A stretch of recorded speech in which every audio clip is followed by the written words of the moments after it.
9876 minus 3789 സമൻ dash. അപ്പോൾ നമുക്ക് 9876 നിന്നും 3789 കുറയ്ക്കാം. നമുക്ക് ഉത്തരം കാണാനായി കുറച്ച് നോക്കാം. ഈ 6 നിന്ന് 9 കുറയ്ക്കാൻ പറ്റില്ല. അപ്പോൾ ഇവിടെ നിന്ന് കടമെടുത്ത് 16 ആക്കുന്നു. 16 നിന്ന് 9 കുറച്ചാൽ 7. അപ്പോൾ നമ്മുടെ ഉത്തരത്തിൻ്റെ വലത്തേ അറ്റത്തെ അക്കം 7 ആണ്. അപ്പോൾ ഈ ഘട്ടത്തിൽ തന്നെ നമുക്ക് ഉത്തരം എഴുതാം. കാരണം തന്നിട്ടുള്ള ഓപ്ഷൻസിൽ വലത്തേ അറ്റത്ത് 7 വരുന്ന ഒറ്റ സംഖ്യയേ ഉള്ളൂ. Option A 6087. അപ്പോൾ ശരി ഉത്തരം ഓപ്ഷൻ എ 6087. സംശയമുണ്ടെങ്കിൽ നമുക്ക് 6087 3789 കൂടെ ഒന്ന് കൂട്ടി നോക്കാവുന്നതാണ്. 1, 8, 27, 64 ഡാഷ് എന്ന ശ്രേണിയിലെ അടുത്ത സംഖ്യ ഏത്? അപ്പോൾ ഈ ശ്രേണിയിലെ അടുത്ത സംഖ്യ കണ്ടുപിടിക്കണമെങ്കിൽ ഈ തന്നിരിക്കുന്ന പദങ്ങളുടെ പ്രത്യേകത നോക്കണം. നോക്കുക, ഈ 8, 27, 64 ഇതൊക്കെ എണ്ണൽ സംഖ്യകളുടെ ക്യൂബുകളാണ്. 8 എന്നാൽ 2ൻ്റെ ക്യൂബാണ്, അല്ലെ 2/3 ആണ്. 27 3ൻ്റെ ക്യൂബ്, 64 4ൻ്റെ ക്യൂബ്. ഈ 1നെ നമുക്ക് 1ൻ്റെ ക്യൂബായിട്ട് തന്നെ കരുതാം. അപ്പോൾ 1 ക്യൂബ്, 2 ക്യൂബ്, 3 ക്യൂബ്, 4 ക്യൂബ്. അടുത്തത് വേണ്ടത് 5ൻ്റെ ക്യൂബാണ്, അല്ലെങ്കിൽ 5/3. 5/3 125 ആണ് വരേണ്ടത്. അപ്പോൾ അടുത്ത സംഖ്യ 125. ശരി ഉത്തരം ഓപ്ഷൻ സി. 125-ൽ 19ൻ്റെ ദശാംശ രൂപം കണ്ടുപിടിക്കുക. അപ്പോൾ 125-ൽ 19ൻ്റെ ദശാംശ രൂപം കണ്ടുപിടിക്കണമെങ്കിൽ നമുക്ക് 19നെ 125 കൊണ്ട് ഹരിക്കണം. അപ്പോൾ 19-ൽ 125 അടങ്ങില്ല. അതുകൊണ്ട് നമുക്കൊരു പോയിന്റ് കൊടുത്ത് ഇവിടെ ഒരു 0 കൊടുക്കാം. 190-ൽ 125 എത്ര തവണയുണ്ട്? ഒരു തവണ. ഒരു 125 125. 190-ൽ 125 കുറയ്ക്കുമ്പോൾ 65 കിട്ടും. ഒരു 0 കൂടെ ചേർക്കാം, 650. 650-ൽ 125 5 തവണയാണുള്ളത്.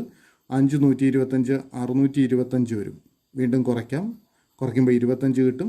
ഒരു 0 കൂടെ ചേർക്കുന്നു, 250. 250-ൽ 2 തവണ. 2 125 250 കുറയ്ക്കുമ്പോൾ ശിഷ്ടം 0 ആവും. അപ്പോൾ ദശാംശ രൂപം 0.152 എന്ന് കിട്ടും.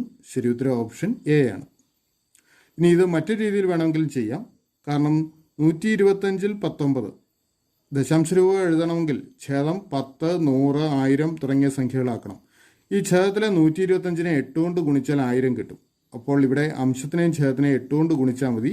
അംശത്തിനെയും ഛേദത്തിനെയും 8 കൊണ്ട് ഗുണിക്കുമ്പോൾ ഛേദം 1000 ആവും. അംശം 152 എന്നും കിട്ടും. 152-നെ 1000 കൊണ്ട് ഹരിക്കണമെങ്കിൽ 3 സ്ഥാനം ഇടത്തോട്ട് മാറ്റി പോയിന്റ് കൊടുക്കുക. അപ്പോൾ പോയിന്റ് 152 എന്നുത്തരം കിട്ടും. ഈ രീതിയിൽ വേണമെങ്കിൽ ഇതിൻ്റെ ഉത്തരം കണ്ടുപിടിക്കാം. ഒരു അധിവർഷത്തിൽ ഫെബ്രുവരി 1 വ്യാഴാഴ്ചയായാൽ മാർച്ച് 2 ഏത് ദിവസമായിരിക്കും? ഇവിടെ ഒരു അധിവർഷത്തിൽ ഫെബ്രുവരി 1 വ്യാഴാഴ്ചയാണെങ്കിൽ മാർച്ച് 2 ഏത് ദിവസമായിരിക്കും എന്ന് കണ്ടുപിടിക്കണം. നമ്മൾ ആദ്യം ചെയ്യേണ്ടത് ഫെബ്രുവരി 1-ന് ശേഷം എത്രാമത്തെ ദിവസമാണ് മാർച്ച് 2 വരുന്നതെന്ന് കണ്ടുപിടിക്കുക. ഓർക്കുക, അധിവർഷത്തിൽ ഫെബ്രുവരിയിൽ 29 ദിവസങ്ങളുണ്ടാവും. അപ്പോൾ ഫെബ്രുവരി 1-ന് ശേഷം ഫെബ്രുവരിയിൽ മാത്രം ബാക്കി 28 ദിവസങ്ങളുണ്ട്. ഇനി മാർച്ച് 2-ാം തീയതി വരെയുള്ള ദിവസങ്ങളുടെ കണക്കെടുക്കണം. അതുകൊണ്ട് മാർച്ചിലെ 2 ദിവസങ്ങൾ കൂടി കൂട്ടിച്ചേർക്കുക. അപ്പോൾ 28 2 30. അതായത് ഫെബ്രുവരി 1-ന് ശേഷം 30ാമത്തെ ദിവസമാണ് മാർച്ച് 2. ഈ 30-നെ 7 കൊണ്ട് ഹരിക്കുക. 30-നെ 7 കൊണ്ട് ഹരിക്കുമ്പോൾ 30-ൽ 4 തവണയുണ്ട്. 4 7 28 കുറയ്ക്കുമ്പോൾ ശിഷ്ടം 2 കിട്ടും. ഈ ശിഷ്ടം 2 വന്നതുകൊണ്ട് വ്യാഴാഴ്ചയോടുകൂടി 2 ദിവസം ചേർക്കുക. അതായത് വെള്ളി ശനി വരും. അപ്പോൾ മാർച്ച് 2 ശനിയാഴ്ചയായിരിക്കും. ശരി ഉത്തരം ഓപ്ഷൻ ഡി. 50 കുട്ടികളുള്ള ഒരു ക്ലാസ്സിൽ അരുണിൻ്റെ റാങ്ക് 30 ആണ് എങ്കിൽ അവസാന റാങ്കിൽ നിന്നും അരുണിൻ്റെ സ്ഥാനം എത്ര? ഇവിടെ 50 കുട്ടികളുള്ള ഒരു ക്ലാസ്സിൽ അരുണിൻ്റെ റാങ്ക് 30 ആണെന്ന് പറഞ്ഞിട്ടുണ്ട്. അപ്പോൾ 50 കുട്ടികളുള്ളതുകൊണ്ട് 1 മുതൽ 50 വരെയുള്ള റാങ്കുകളായിരിക്കും ആ ക്ലാസ്സിൽ ഉണ്ടാവുക എന്ന് കരുതുക.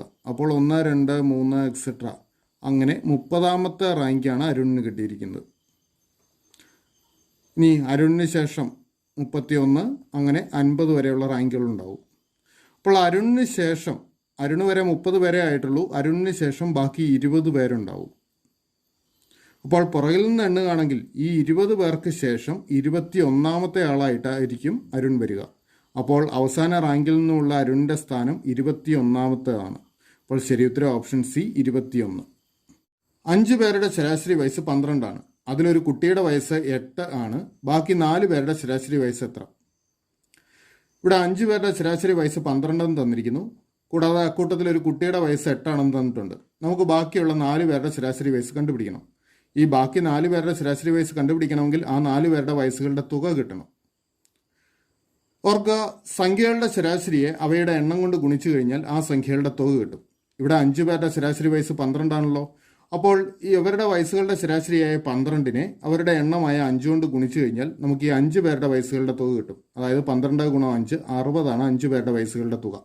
ഇനി ഈ കൂട്ടത്തിലെ കുട്ടിയുടെ വയസ്സ് 8 ആണ്. അപ്പോൾ ഇവിടെ 60-ൽ നിന്ന് നമുക്ക് 8 കുറയ്ക്കാം. 60-ൽ നിന്ന് 8 കുറച്ചാൽ 52. അപ്പോൾ ഈ 52 ബാക്കിയുള്ള 4 പേരുടെ വയസ്സുകളുടെ തുക. അപ്പോൾ അവരുടെ ശരാശരി കാണുന്നതിനായിട്ട് 52നെ 4 കൊണ്ട് ഹരിക്കുക. 52/4 13 വരും. അപ്പോൾ 4 പേരുടെ വയസ്സുകളുടെ ശരാശരി 13 ശരി ഉത്തരം ഓപ്ഷൻ ബി. 4-1 + 8-1 + 16-1 സമം ഡാഷ്. അപ്പോൾ ഇവിടെ നമുക്ക് 3 ഭിന്നസംഖ്യകൾ കൂട്ടിയെടുക്കണം. 4-1 + 8-1 + 16-1. ഭിന്നസംഖ്യകൾ കൂട്ടണമെങ്കിൽ അവയുടെ ഛേദം തുല്യമാക്കണം. അപ്പോൾ ഇവിടെ ഛേദം തുല്യമാക്കുന്നതിന് മുമ്പ് ഒരു കാര്യം ശ്രദ്ധിക്കണം. ഇക്കൂട്ടത്തിൽ ഛേദത്തിലെ വലിയ സംഖ്യ 16 ആണ്. ഈ 16 മറ്റ് 2 ഛേദങ്ങളായ 4-ൻ്റെയും 8-ൻ്റെയും ഗുണിതമാണ്.